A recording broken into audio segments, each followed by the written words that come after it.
उम्र गुजर गई है, 10 साल मेरे इस पार्लियामेंट में गुजर गए हैं, वल्लाह मैंने यहां लड़ाई देखी है।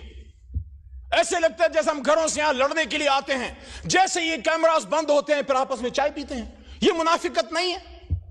एक दूसरे की शादियों में जाते हो, एक दूसरे से मिलते मिलाते हो, इकट्ठे जाके उम्रे करते हो, लेकिन जब कौम की बात आती है फिर आपस में लड़ते हो। किसको दिखाने के लिए? अल्लाह को राजी करो यार। इज्जत जिल्लत इमरान खान, नवाज शरीफ या जरदारी के हाथ में नहीं है। इज्जत और जिल्लतों का मालिक वो है जिसके 100 नाम ऊपर लिखे हुए। आज वो बात करो जो खुदा लगती बात हो, जो हक लगती बात हो। एबटाबाद डिवीजन में जनाब चेयरमैन साहब, मैं एक एक शहीद के घर गया हूं। छोटा भाई इधर बैठा हुआ था, अता तारड़ साहब इस वक्त नहीं है। मैं उनको कहता हूं, अता भाई मैं आपको हाथ से पकड़ के मेरी गाड़ी में, उसमें मेरा अपना जाती पेट्रोल है, मेरे साथ चलें। कम से कम जिन शहीदों को मैं जानता हूं उनके कब्रों पे मेरे साथ जाएं। और मेरा आपसे वादा है, रेंजर का शहीद आपका नहीं मेरा भी शहीद है, इकट्ठे रेंजर्स की शहादतों और दुआओं पे भी जाएंगे। लेकिन एबटाबाद डिवीजन नथिया गली के टॉप में एक पहाड़ी के सिरे पे एक नौजवान मुबीन मलिक की जो शहीद हुआ है यहां, और उसकी जो गोली बॉडी पे लगी है वो आर पार नहीं गई, उसमें एक बुलेट वुंड है। और यहां लॉयर्स बैठे हैं, मरवत बैठा है पीछे, मरवत साहब बैठे हैं, आप भी लॉ के स्टूडेंट हैं। जब बॉडी से गोली आर पार नहीं जाती, इसका क्या मतलब है? इसका मतलब है कि इट्स अ स्नाइपर शॉट। उसकी छोटी बच्ची आयत नूर, यकीन करें बहुत खूबसूरत फरिश्ते जैसी छोटी सी बच्ची उसके बाप के हाथ में थी, और उसकी कब्र पर मैं बैठा और उसके बाप की खाली आंखें, क्योंकि उसका बेटा यहां शल पंप पे मजदूर था। क्या गुनाह किया था उसने? वो भी तो किसी का बिलावल था, वो भी तो किसी का कासिम या सुलेमान था या हमजा था। एबटाबाद का अब्दुल कादिर, उसका छोटा बेटा हिजबुल्लाह, रात के अंधेरे में जब आग हमने जलाई, उनके घर में बैठने की जगह नहीं है। एबटाबाद की सर्दी का आपको पता है, खुले आसमान तले आग जला के हमारे साथ वो बैठे हुए थे। उसका छोटा बच्चा हिजबुल्लाह जो मदरसे और स्कूल में पढ़ता है, सवाल करता है कि मेरा बाप क्यों मरा? आर्मी पब्लिक स्कूल में तो दहशतगर्द आए थे, यहां कौन आया था मेरे भाई? यहां कौन आया था? पार्लियामेंट के सामने ला इलाहा इल्लल्लाह मुहम्मदुर रसूलुल्लाह के सामने यहां गोलियां चल रही थी। यहां में कहा जाता है नहीं मारा तो किसने मारा? Forget about this point that they were the workers of Pakistan Tehreek-e-Insaf. They were Pakistanis, and according to the Constitution of Pakistan, Article 9. Article 9, और मैं अप्रिशिएट करता हूं यहां आज राना सनाउल्लाह ने, राना साहब ने अच्छी बात की है कि दोनों तरफ जो शहीद हुए हैं उन सब के लिए इन्ना लिल्लाहि व इन्ना इलैहि राजिऊन पढ़नी चाहिए। मैं पढ़ चुका हूं।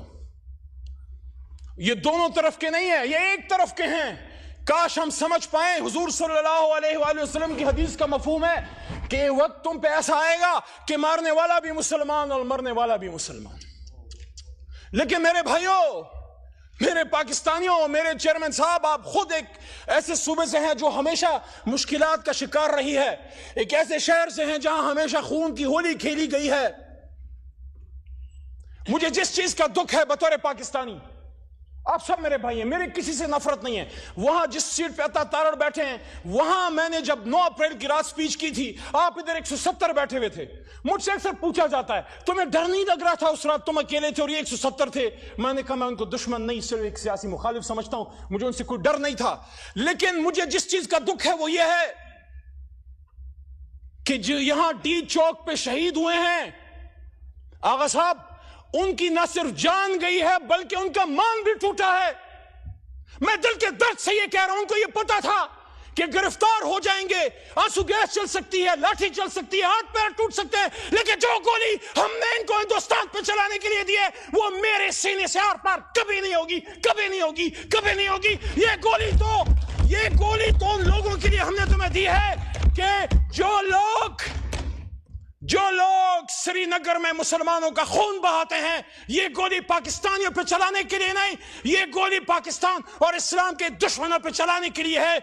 और आज हमसे बात की जाती है कि बताओ, हमारे पश्तो में कहते हैं मड़ुम शुमो पड़ुम शुम, मार भी दिया और मैं ही गुनहगार।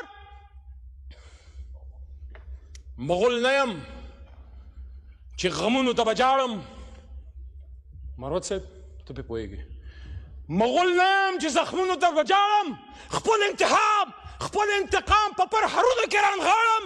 زه پښتون چې لږ دمه شم لږ سم شم، د زرې حساب به درنه غواړم.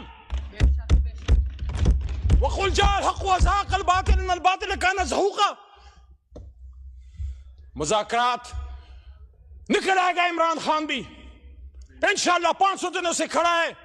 ہم مذاکرات کی بھیک نہیں مانگتے. اگر تم سمجھتے ہو کہ اس کا اندر رکھ کے ملک چلا سکتے ہو, چلا کے دیکھ لو. ہم ایک مطالبہ کرتے ہیں, ڈی چوک کے خون کا انصاف چاہیے. ہمیں اور کچھ نہیں چاہیے. مجھے بھی ساتھ عمران خان کے اندر ڈال دو. 78 دنوں تک رہا ہوں میں. خواجہ صاحب نے کہا نا, میں اس بات سے ایگری کرتا ہوں. خواجہ آصف نے کہا کہ عزت سے جیل گزارنی چاہیے. 78 دن تک رہا ہوں. ایک ایسے آدمی کا پوتا ہوں جس نے پاکستان بنایا تھا. اس آدمی کے ساتھ جیل کا دکھ نہیں. جس کوٹلی میں 6/8 میں ممتاز قادری کو آپ نے رکھا, اس میں رہا. پشاور جو میرا اپنا شہر ہے, جہاں پلا بڑا ہوں, وہاں صوفی محمد کو, تحریک نفاذ شریعت محمدی کے صوفی محمد برہوم صاحب کو جس 6/8 کی کوٹلی میں رکھا, میں بھی ادھر رہا ہوں.